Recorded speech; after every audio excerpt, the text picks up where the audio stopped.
ചില യാത്രകൾ നമ്മളെ പുതിയ സ്ഥലങ്ങളിലേക്ക് കൊണ്ടുപോകും. പക്ഷേ ചില യാത്രകൾ നമ്മളെ നൂറ്റാണ്ടുകൾ പിന്നിലേക്ക് കൊണ്ടുപോകും. ഇന്ന് ഞങ്ങളുടെ യാത്ര അത്തരമൊരു സ്ഥലത്തേക്കാണ്.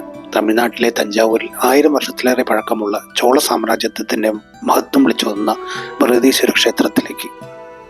ഈ ക്ഷേത്രത്തിന്റെ മുന്നിൽ ആദ്യമായി നിൽക്കുമ്പോൾ തന്നെ നമ്മളെ അത്ഭുതപ്പെടുത്തുന്നത് അതിന്റെ വലിപ്പമാണ്. പക്ഷെ കുറച്ചു നേരം അവിടെ നിന്ന് നോക്കിയാൽ മനസ്സിലാകും, ഇത് വലിപ്പത്തിന്റെ മാത്രം കഥയല്ല, കല്ലിൽ കൊത്തിവെച്ച ഒരു സാമ്രാജ്യത്തിന്റെ കഥയാണ്. ഏകദേശം 1000 വർഷങ്ങൾക്ക് മുമ്പ് ചോള രാജാവായ രാജരാജ ചോളൻ ഒന്നാമന്റെ കാലത്താണ് ഈ മഹാക്ഷേത്രം പണിതുയർത്തിയത്. ഇപ്പോൾ ഈ കവാടത്തിലൂടെ നമ്മൾ അകത്തേക്ക് നടക്കുകയാണ്. ഒന്ന് ചിന്തിച്ചു നോക്കൂ, ഇന്നത്തെ ഈ തിരക്കുകൾക്കൊക്കെ മുമ്പ് 1000 വർഷങ്ങൾക്ക് മുമ്പ് ഇതേ വഴിയിലൂടെ രാജാക്കന്മാരും ശില്പികളും കലാകാരന്മാരും ഭക്തരും നടന്നിട്ടുണ്ടാകും. കാലം മാറി, പക്ഷെ ഈ കല്ലുകൾ ഇന്നും അവിടെ തന്നെയുണ്ട്. നമ്മൾ കടന്നു പോകുന്ന ഓരോ കല്ലിനും പറയാനുള്ളത് ഒരു ചരിത്രമാണ്.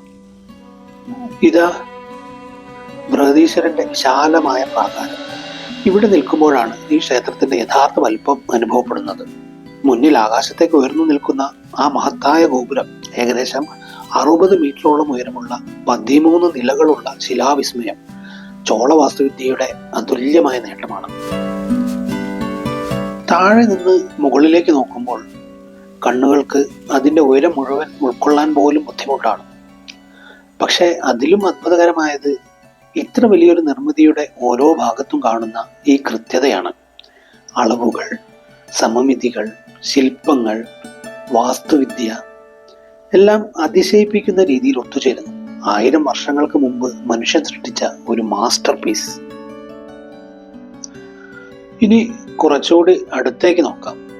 ഈ ചുവരുകളിലേക്ക്, ഈ തൂണുകളിലേക്ക്, ഈ ചെറിയ ശില്പങ്ങളിലേക്ക് കല്ലിൽ കൊത്തിയ ദേവന്മാരും ദേവതകളും പുരാണ കഥകളും നൃത്തഭാവങ്ങളും ഓരോന്നും ഓരോ കഥ പറയുന്നുണ്ട്.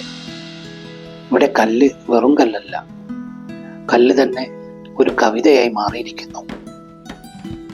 ചോള കാലഘട്ടത്തിലെ കലാകാരന്മാർ കല്ലിന് ജീവൻ നൽകിയതുപോലെയാണ് ഇവിടെ തോന്നുന്നത്. മുഖഭാവങ്ങളിൽ പോലും ഒരു പ്രത്യേകത കാണാം. ശരീരത്തിന്റെ ചലനം, ആഭരണങ്ങളുടെ സൂക്ഷ്മത, വസ്ത്രത്തിന്റെ മടക്കങ്ങൾ എല്ലാം അതിശയകരമായ കൃത്യതയോടെ. ഇത് കണ്ടു നിൽക്കുമ്പോൾ ഒരു കാര്യം മനസ്സിലാകും, ചോളർ ക്ഷേത്രം പണിതതല്ല, അവരുടെ സംസ്കാരത്തെ കല്ലിൽ വരച്ചു വെച്ചതാണ്. ഈ മഹത്തായ സന്നിധിയിൽ അർച്ചന ചെയ്യാനുള്ള അവസരം ഈ യാത്രയിലെ ഏറ്റവും മനോഹരമായ നിമിഷങ്ങളിൽ ഒന്നായിരുന്നു. 1000 വർഷങ്ങൾക്ക് മുമ്പ് ഈ സന്നിധിയിൽ നടന്നിരുന്ന ആരാധന ഇന്നും തുടരുന്നു. രാജാക്കന്മാർ മാറി, സാമ്രാജ്യങ്ങൾ ഇല്ലാതായി, കാലം പലതവണ മാറി, പക്ഷേ ബൃഹദീശ്വരനോടുള്ള ഭക്തി മാത്രം തുടരുന്നു. അതുകൊണ്ട് തന്നെയാണ് ഇതൊരു ചരിത്ര സ്മാരകം മാത്രമല്ലാത്തത്, ഇന്നും ജീവിക്കുന്ന ഒരു ക്ഷേത്രമാണ് ബൃഹദീശ്വരം. ഇവിടെ എന്നെ കൂടുതൽ ആകർഷിച്ച മറ്റൊരു കാര്യമുണ്ട്. ഈ ചുവരിലെ ശിലാലിഖിതങ്ങൾ, 1000 വർഷങ്ങൾ പഴക്കമുള്ള ഈ എഴുത്തുകൾ നമ്മോട് ചരിത്രം നേരിട്ട് സംസാരിക്കുന്നത് പോലെയാണ്. രാജാക്കന്മാരുടെ സംഭാവനകൾ, ക്ഷേത്രത്തിന്റെ നടത്തിപ്പ്, ഭൂമി, സമ്പത്ത് മുതലായ രേഖകൾ, ക്ഷേത്രവുമായി ബന്ധപ്പെട്ടിരിക്കുന്ന ആളുകളുടെ വിവരങ്ങൾ, ഇങ്ങനെ ഒരു കാലഘട്ടത്തിന്റെ സാമൂഹികവും സാമ്പത്തികവും ഭരണപരവുമായി എല്ലാ കാര്യങ്ങളും ഇതിൽ എഴുതി വച്ചിട്ടുണ്ട്. അതുകൊണ്ട് തന്നെ ഈ ക്ഷേത്രത്തിന്റെ ചുവരുകൾ ഒരു ചരിത്ര പുസ്തകമാണ്. 1987 ബൃഹദീശ്വര ക്ഷേത്രം യുനെസ്കോയുടെ ലോക പൈതൃക പട്ടികയിൽ ഇടം നേടി. പിന്നീട് ഗംഗൈകൊണ്ട ചോളപുരത്തെയും ധാരാസുരത്തെ ഐരാവതേശ്വര ക്ഷേത്രത്തെയും അതിൽ ഉൾപ്പെടുത്തി.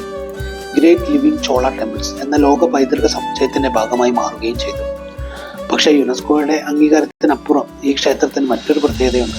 1000 വർഷങ്ങൾ കഴിഞ്ഞിട്ടും അത് ഇന്നും ജീവിക്കുന്നു. ഒരുപക്ഷെ ഒരു യാത്രയുടെ ഏറ്റവും വലിയ സൗന്ദര്യം നമ്മൾ കണ്ട കാഴ്ചകളിലല്ല, അവ നമ്മളിൽ അവശേഷിപ്പിക്കുന്ന ചിന്തകളിലാണ്. ബൃഹദീശ്വരന്റെ മണ്ണിലൂടെ ഞങ്ങൾ നടന്നത് ഒരു ക്ഷേത്രത്തിലൂടെയല്ല, 1000 വർഷങ്ങളുടെ ഒരു ചരിത്രത്തിലൂടെയാണ്.